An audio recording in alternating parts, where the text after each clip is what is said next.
Now, this movie Outlander this is not to be confused with the 2014 TV series of the same name on Stars. It's not to be confused with that. So don't go around thinking this is somehow an early film adaptation that's somehow of those books that inspired that series. It's actually got nothing. It actually has nothing to do with it. I think the only reason why people would think it is because of the title. Actually, this movie, this movie is actually it's actually a pretty interesting little sci-fi fantasy action flick. I mean, to be honest, it's basically Predator meets Beowulf, honestly. It's actually pretty violent. It's basically Predator meets Beowulf. That's what kind of DVD. Now, DVD box cover actually kind of. Now, DVD critic review. Now, the critical reviews first actually describes me with Predator meets Beowulf, and I completely agree with that. I mean, it's basically Beowulf, warrior comes in to deal with monsters, but it's Predator with the Predator thing because of aliens and technology and such. So basically, it's alien technology fused with Vikings.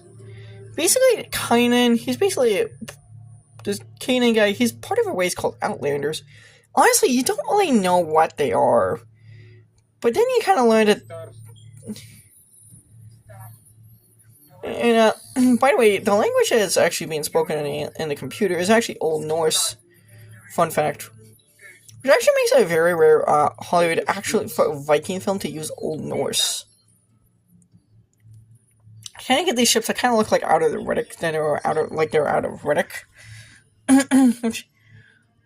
This movie is actually a pretty interesting movie, honestly. I actually think this movie actually has a really interesting, interesting concept premise.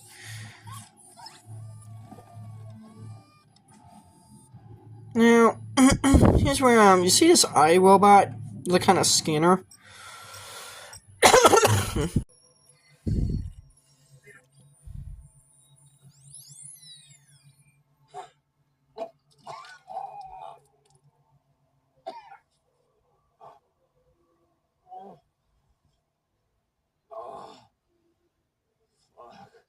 Yeah, that's the only time the F word gets uttered in this movie. That's the only time I swear in this movie. This movie's R-rated, yet there's, no swear words.